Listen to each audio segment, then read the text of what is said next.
Donc là, c'est réel, là.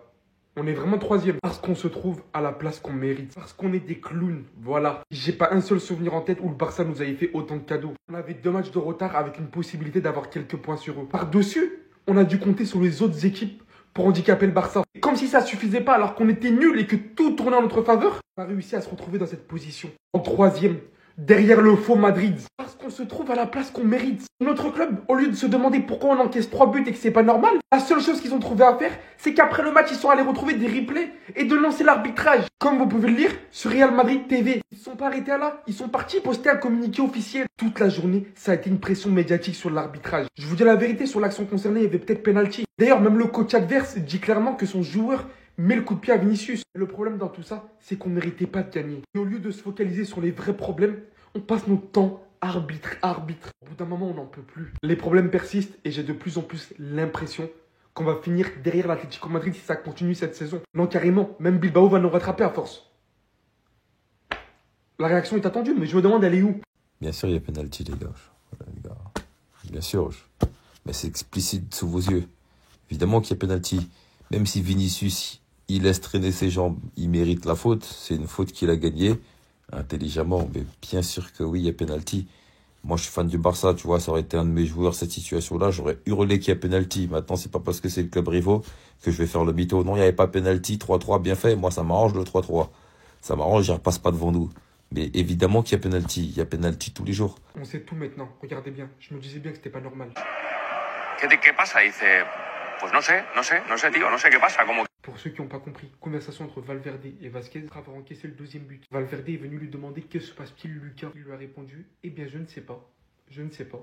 Je ne sais pas, mec. Je ne sais pas ce qu'il se passe. Pour le coup, excusez mon introduction, je pensais avoir été éclairé, mais on ne sait toujours rien en fait. Quoique moi, de mon côté, j'ai quand même mon opinion personnelle. C'est que t'es pas un latéral droit et que tu pues la merde à ce poste-là. Il y a des gens, ils vont venir me dire, oui, mais oublie pas qu'il dépanne. De base, il est là pour être ailier. Son poste défini depuis très longtemps, c'est le poste d'arrière droit. Et en autant de saisons, il n'y a pas un gramme d'évolution, défensivement parlant, sur la couverture. Il a une moyenne de nous faire encaisser au minimum un but par match et c'est vraiment le minimum. Je ne sais littéralement pas à quoi il sert dans l'équipe actuellement. Il n'est pas le seul fautif. Carlo Ancelotti, on a vu qu'il y avait beaucoup plus solide à son poste. D'où il nous sort cette obsession de vouloir faire jouer Vasquez en permanence. Au bout d'un moment, vous voulez que je vous dise quoi? Quand notre défense se retrouve en plein match à se dire « Je ne sais pas ce qu'il se passe ». Vous voulez gagner quoi cette saison?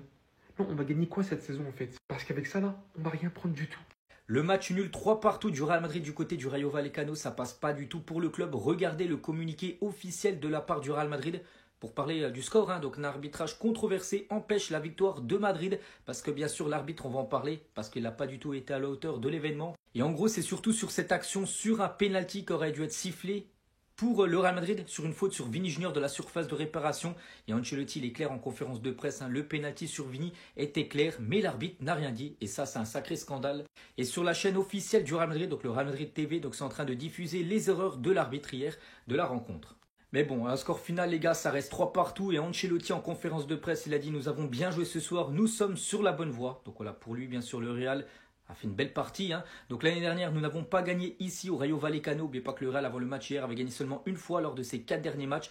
Et nous avons gagné la Liga saison dernière en ne gagnant pas du côté du Rayo Vallecano.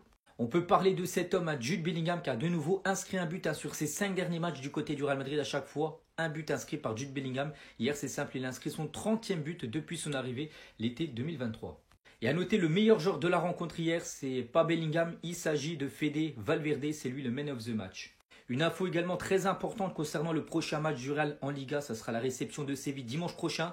Donc Vini, les gars, il a pris un jaune hier pour protestation, donc il sera suspendu pour cette dernière rencontre de l'année 2024. Ancelotti, il n'y a pas Mbappé, il est blessé. On va accuser qui maintenant à ton avis? On peut plus accuser personne sauf toi.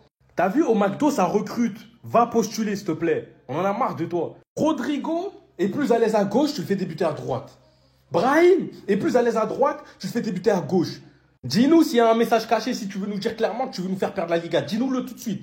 Est-ce que tu as vu l'état de ta défense? Dis-moi, pourquoi est-ce que tu t'entêtes à titulariser Tchouaméni en défenseur central alors qu'Asensio a donné satisfaction? Faut que tu m'expliques. Moi, je comprends pas. Parce qu'on prend un tas de buts. On prend un tas de buts. Asensio, au moins, était un gage de sérénité, un minimum.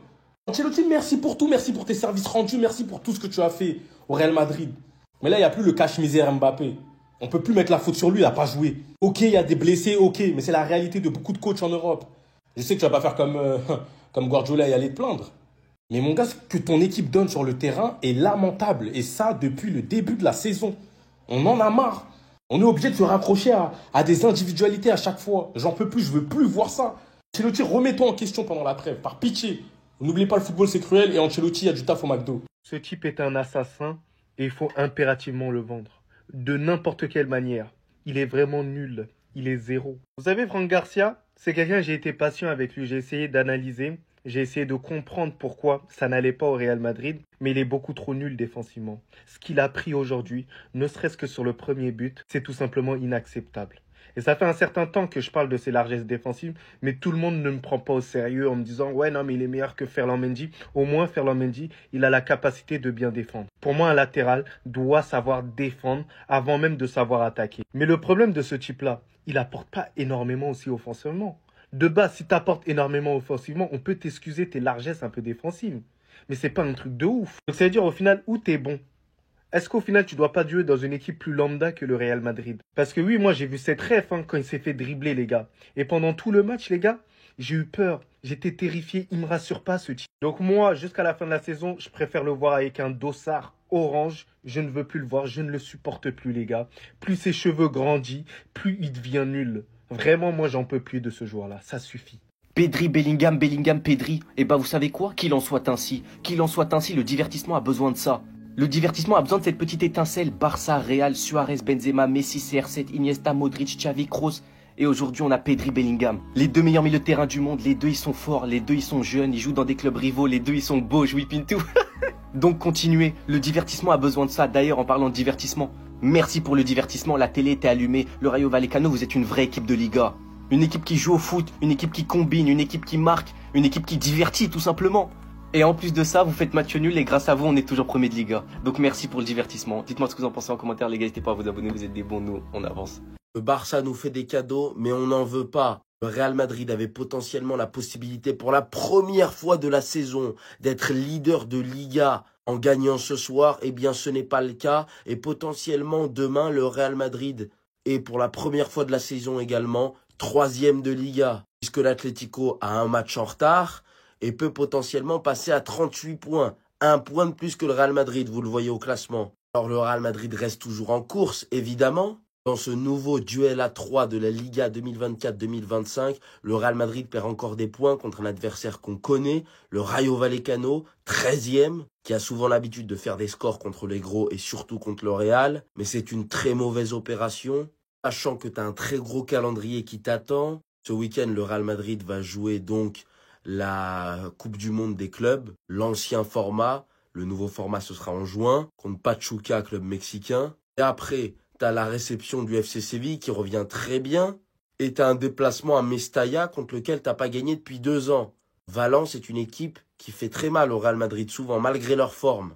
Ensuite, t'enchaînes par la Copa del Rey. Et à la fin, Mallorca, une équipe contre qui le Real Madrid a beaucoup de mal aussi. Alors oui, c'est une très mauvaise opération comptablement, ce nul ce soir. Dites-vous les gars qu'on vit dans un monde où Hansi Flick a pris carton rouge juste parce qu'il est passé à côté de l'arbitre, qu'il est sorti de sa zone technique, il se parlait tout seul et il a fait un geste. Il a pris carton rouge et il est suspendu pendant 2 matchs. Il ne sera pas sur le banc du Barça contre les Ganes, contre Atlético. Le Barça a fait appel, l'appel a bien évidemment été rejeté. De toute façon, c'est toujours la même chose. C'est comme le carton jaune de Roquet imaginaire. On a fait appel, ils ont rejeté, ils rejettent H24. Mais on vit dans un monde où Vinicius est venu face à l'arbitre, l'insulter, contester, il s'est montré agressif envers l'arbitre, confronter l'arbitre pour un carton qui n'a pas été donné. Je ne dis pas qu'il n'a pas raison, l'arbitre devait mettre un carton, c'est un fait, mais il a reçu un simple carton jaune. Mais ici, Hansi Flick prend un carton rouge, suspendu, 2 matchs, et pour moi, il est là le problème. Je ne dis pas que le Real est avantagé, je dis juste que l'arbitrage en Liga, c'est mitigé. L'arbitrage en Liga, il y a 12 façons d'arbitrer. C'est jamais le même arbitrage. Chaque match a un arbitrage différent. Et il est là le problème dans ce championnat. Et c'est ça qu'on comprend tous pas. Vinicius reçoit ce contact dans la surface, la VAR n'intervient pas. Rudiger empêche totalement et met son pied, la VAR n'intervient pas. L'arbitrage dans ce championnat est dégueulasse. Et nous l'ont prouvé ce soir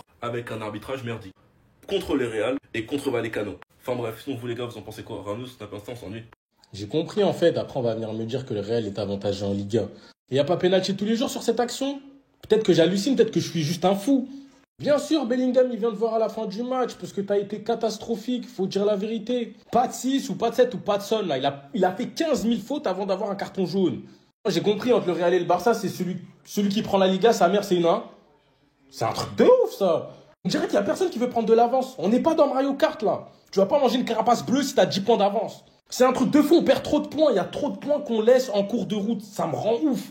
À chaque match, on encaisse un tas de buts. Et j'en peux plus de cette équipe. 3 buts partout. Quand Bellingham a marqué son but, j'avais préparé une vidéo où j'allais l'encenser. Mais là, je peux pas à cause de ce match nul. Le Barça repasse devant nous. Il y a tellement de choses à dire. Ancelotti, t'inquiète pas, toi, bouge pas. Quoi qu'il arrive, en tant que fan du Real Madrid et tout fan qui se respecte savait que ce match au Rayo Vallecano allait être compliqué. C'est tout le temps difficile d'aller jouer chez eux déjà. Pourtant, c'est à Madrid, hein. Pourtant, c'est dans la zone. Mais quand on va jouer chez eux, il y a toujours un problème. C'est toujours compliqué.